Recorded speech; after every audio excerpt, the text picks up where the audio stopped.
और जब अपने आप को हार गए तो अब कहते हैं कि हमारे पास कुछ बचा नहीं। तब दुर्योधन कहता है, अरे युधिष्ठिर, अभी वो 5 पतियों वाली पांचाली बची है, आखिरी पासा है, चलाओ। आखिरी पासा जब 12 है तो आज फिर हार गए हैं। और आज जा करके दुर्योधन ने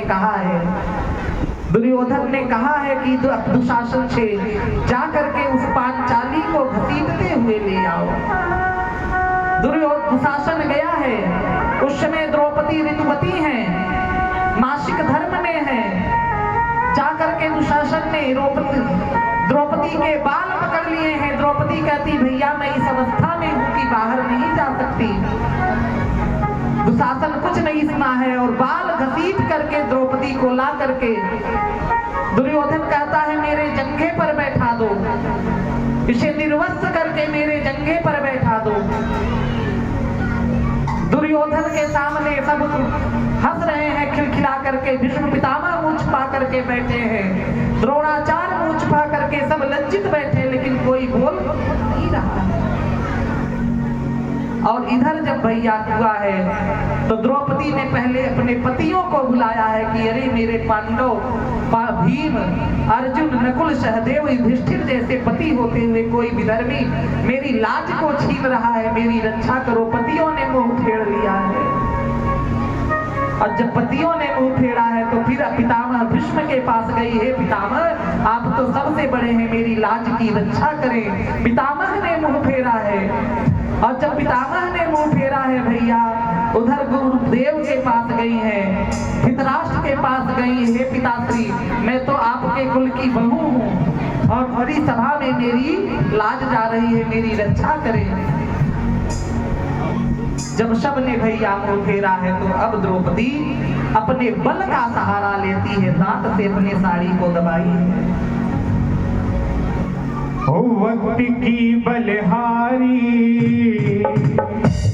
आज समय अपनी द्वारिका में भोजन करने को जा रहे हैं, लेकिन बहन की पुकार को सुन करके भगवान आज जैसे ही निवाला मुख में जाना चाहता है, भैया मेरे राखी के बंधन को निभाना, भैया मेरी प्यारी बहन को ना भुलाना। आज भगवान मुख में निवाला छोड़ करके भागे हैं। द्रौपदी रुक्मणी मैया खड़ी हो गई है, प्रभु कौन ऐसा भक्त है जिसके ऊपर भार पड़ा है। भगवान दौड़े दौड़े गए हैं और जाकर के भगवान उस महल में सारी सभा के बीच में भगवान अपनी बहन से लिपट गए वस्त्र के रूप में। सारी बीच नारी है कि नारी बीच सारी है, सारी ही की नारी है कि नारी ही की सारी है। कोई कहता है पता ही नहीं चलता कि साड़ी के बीच में नारी है कि नारी के बीच में साड़ी है। तभी एक संत ने कहा, भैया ना तो नारी के बीच में साड़ी है, ना तो साड़ी के बीच में नारी है। आज अपनी बहन की रक्षा के लिए गिरधारी ही अपनी बहन से लिपट करके बैठ गया है। आज भगवान दुशासन खींचते खींचते जब हार गया है, थक करके मूर्छित होकर के गिर गया है, द्रौपदी ने भगवान को प्रणाम किया, धन्य है भैया, अपने बहन की लाज बचाई है। इधर भयंकर युद्ध चला है, सारे पांडव कौरव सेना का नाश हो गया है। अभिमन्यु मारा गया है। अभिमन्यु की पत्नी उत्तरा है, उसके गर्भ में बालक है। अभिमन्यु ने कहा है कि अगर मैं मर जाऊंगा तो तू सती मत होना, क्योंकि मेरा बालक तेरे गर्भ में है। सब युद्ध जीत गए हैं और उधर भगवान जो है दुर्योधन अकेला उस रणभूमि में पड़ा है और रो रहा, विलाप कर रहा है। तभी अश्वत्थामा आया है। अश्वत्थामा ने कहा है, क्या चाहते हो मित्र, मुझे बस एक ही बात का दुख है कि मैं 100 भाई हूँ और मेरे सारे भाई मारे गए, और आज वो 5 पांडव होकर के अगर उसमें एक भी मारा गया होता तो मेरे दिल को सुकून होता। आज वो 5 के 5 जिंदा हैं और मेरे 99 भाई मारे जा चुके हैं। अश्वत्थामा कहता है कि बस इतना दुख है, मैं तुझे वचन देता हूँ कि मैं उन 5 भाइयों का गला काट करके ले आऊंगा। रात में गए हैं, आज भगवान ने पांडवों को वहां से हटाया है और पांडु पुत्रों को वहां पर लिटाया है। मैया द्रौपदी के एक एक पति से एक एक पुत्र हुआ है, जो गुण में रूप में सील में उन्हीं के समान है, उनको लिटाया है। और रात में सोते सोते अश्वत्थामा ने 5 बच्चों का गला काटा है और ले जाकर के दुर्योधन को दिखाया है। दुर्योधन खुश हो गया, बाबा मित्र तूने क्या काम किया जो भीष्म पितामह द्रोणाचार्य कृपाचार्य कर्ण नहीं कर पाए, वो तूने कर दिया। आज मेरे 5 दुश्मनों का सर ला करके आया है और जैसे ही कपड़ा हटाया है भैया, दुर्योधन मत्था पीट दिया कि अरे अश्वत्थामा ये तूने क्या किया, ये पांडव नहीं पांडु पुत्र हैं। अब अश्वत्थामा भागा, अगर पांडव नहीं मरे तो हमको नहीं जीने देंगे। इधर अश्वत्थामा भाग रहा है, रथ पर भगवान अर्जुन को बैठा करके अश्वत्थामा का पीछा कर रहे हैं। अश्वत्थामा ने ब्रह्मास्त्र चलाया है, अर्जुन चरण में पड़ गया, प्रभु ब्रह्मास्त्र से रक्षा करिए। हे अर्जुन, जो कृपा गुरुदेव ने तेरे ऊपर करी वो अपने गुरुपुत्र पर नहीं करी। तुझे ब्रह्मास्त्र चलाना भी सिखाया और ब्रह्मास्त्र रोकना भी सिखाया। तू ब्रह्मास्त्र को चला करके शांत कर ले, शांत किया है। और इधर भगवान द्वारिकाधीश जब अपने द्वारिका को जाने को तैयार हैं, तभी आज भैया दौड़ी दौड़ी अभिमन्यु की पत्नी उत्तरा आई है और उत्तरा आकर के भगवान के चरण को पकड़ ली है। और जैसे ही भगवान के चरण को पकड़ी है, उत्तरा मैया ने कहा है, पाहि पाहि महायोगिन देव देव जगतपते और नान्यम तद्भवं पश्ये यत्र मृत्यु परस्परम। हे नाथ, मेरे गर्भ की रक्षा करें, मेरे गर्भ की रक्षा करें, मेरे गर्भ की रक्षा करें। बोले क्या हुआ उत्तरा? बोले अश्वत्थामा ने प्रतिज्ञा की है कि मैं पांडवों के एक वंश को नहीं छोड़ूंगा। पकड़ करके द्रौपदी के पास ले गए हैं, लज्जित करके भगा दिया है उसको। प्रतिज्ञा करी है कि जो अभिमन्यु की पत्नी के गर्भ में बालक है मैं उसे भी मार दूंगा। ब्रह्मास्त्र चलाया है, आकर के भगवान के चरण को पकड़ी है, भगवान ने सर पर हाथ रखा है और अंगूठे का रूप बना करके भगवान उत्तरा के गर्भ में गए हैं। उत्तरा के गर्भ में जाकर के भगवान ने अपनी गदा घुमाई है। उस गर्भ में भगवान का भक्त परीक्षित है। 9वें महीने में वो परीक्षित आया है, जन्म हुआ है। हर जगह भगवान को देखता, इसलिए उसका नाम परीक्षित रखा गया।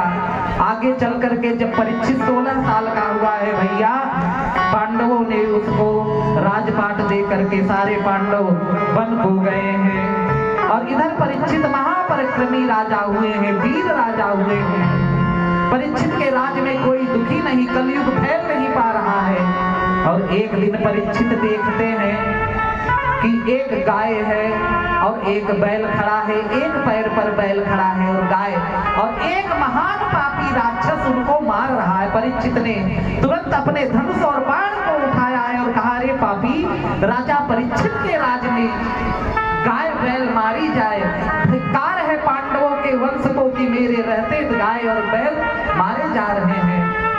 तलवार निकाली है, कलयुग हाथ जोड़ करके खड़ा हो गया है। प्रभु, जैसे ही भगवान गए हैं अपने धाम को, उसी समय मेरा समय आ गया था, लेकिन आपकी वजह से मैं आ नहीं पा रहा हूँ, मुझे कुछ स्थान दो। राजा परीक्षित ने कहा, तेरे में गुण क्या है? तो कहता है, प्रभु, कलयुग केवल नाम आधारा, सुमिर सुमिर नम उद्धर ही पारा। कलयुग में मेरे नाम से ही व्यक्तियों की मुक्ति हो जाएगी मेरे में। और एक गुण जब अच्छा लगा तो परीक्षित ने कहा है, कलयुग में तुझे 4 स्थान देता हूँ, द्यूतम पानम स्त्रिया शूनम। तू जहाँ जुआ होगा वहां रहेगा, जहाँ मदिरा पान होगा कलयुग वहां तेरा वास होगा, जहाँ वेश्यालय होगी उस वेश्यालय में तेरा वास होगा, और जहाँ पशु पक्षी काटे जाएंगे वहां तेरा वास होगा। हाथ जोड़ लिया, प्रभु, इस जगह पे तो मैं पहले से रह रहा हूँ, कुछ अच्छा दो। आखिरी में कहा, हे कलयुग, सोने में तेरा वास होगा, अनीति से कमाया गया घर, बेईमानी से कमाए गए धन में तेरा वास होगा। इधर परीक्षित गए, उधर कलयुग गया है। एक दिन राजा परीक्षित भैया शिकार खेलने को गए हैं, और जब शिकार खेलने को गए हैं, उधर परीक्षित ने क्या किया, एक शिकार को मारते मारते परीक्षित घोंघार जंगल में चला गया है। और भयंकर जंगल में जाने के कारण सारी सेना छूट गई है और परीक्षित को प्यास लगी है। और जब परीक्षित को प्यास लगी है भैया, वो परीक्षित जाकर के एक आश्रम देखा है और आश्रम में जाकर के हाथ जोड़ करके ऋषि को देखा है, प्रणाम किया है, हे ऋषि मुझे जलपान कराए, मुझे पानी पिलाए, पानी पिलाए। लेकिन ऋषि जो है वो ध्यान मस्त हैं और ध्यानमग्न ऋषि ने ध्यान नहीं दिया है। और जब ऋषि ने ध्यान नहीं दिया है भैया, तभी परीक्षित ने क्या किया, बगल में पड़े हुए एक सर्प को ला करके उन शमीक मुनि के गले में डाल दिया है।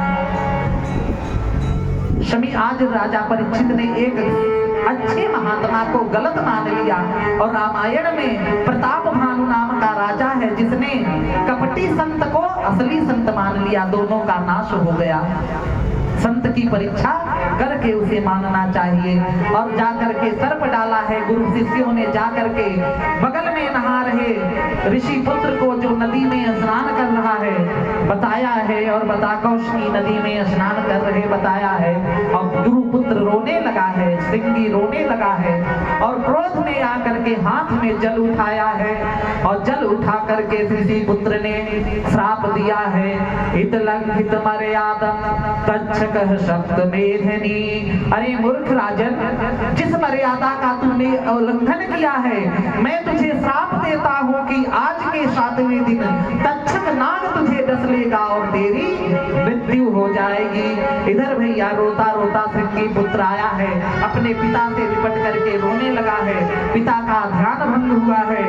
ऋषि ने कहा, पुत्र तूने क्या कर दिया गलती, परीक्षित जैसा राजा अब नहीं मिलने वाला है। तुरंत शिष्यों को बता करके परीक्षित को भेजा है। परीक्षित जी ने जैसे ही सुना है कि मेरे से इतना पाप हो गया है, तुरंत परीक्षित ने सारी माया मोह छोड़ करके अपने बचने का उपाय नहीं सोचा, बस परीक्षित को लगता है कि मेरा उद्धार कैसे हो, और शुक्रताल में जा करके गंगा जी के किनारे बैठ गया। और गंगा जी के किनारे जैसे ही सबने सुना कि राजा परीक्षित को 7 दिन में मरने का श्राप मिला है, सब बड़े बड़े ऋषि महात्मा व्यास, पराशर, गाधी, विश्वामित्र सब आकर के वशिष्ठ खड़े हुए हैं। और सबसे परीक्षित पूछता है कि हे प्रभु, 7 दिन में जिसको मरना है उसकी मुक्ति कैसे होगी? सब बैठे सोच रहे हैं। और तभी क्या हुआ भैया, तत्रा भवत भगवान व्यास पुत्रो अलक्ष लिंगो लभन निज लाभ तुष्टो। उसी समय परीक्षित ने देखा है कि एक बार भगवान मुझे बचाने के लिए माता के गर्भ में ब्राह्मण के बाण से रक्षा करने के लिए आए थे, और आज ब्राह्मण ने वाणी रूपी मुझ पर ब्रह्मास्त्र चलाया है। उस ब्रह्मास्त्र से रक्षा करने के लिए तत्रा भवत भगवान, खुद ही भगवान व्यास पुत्र शुक्र के रूप में आए हैं। और सुखदेव स्वामी आकर के बैठे हैं। जैसे ही आकर के बैठे हैं, परीक्षित कुछ पूजा करना चाहता है, चरण वंदन करना चाहता है। तभी नारद जी ने कहा है, अरे परीक्षित ज्यादा टाइम मत लगा, क्योंकि 6 मिनट से ज्यादा ये कहीं रुकते नहीं, और तुरंत जो पूछना हो पूछ ले। परीक्षित ने हाथ जोड़ा है और कहा है, हे गुरुदेव, 6 दिन में 7 दिन में जिसकी मृत्यु होने वाली है उसे क्या करना चाहिए? जो 7 दिन में मरने वाला है उसे क्या करना चाहिए? इस प्रकार प्रश्न पूछा है। अब इसी प्रश्न का उत्तर भैया कल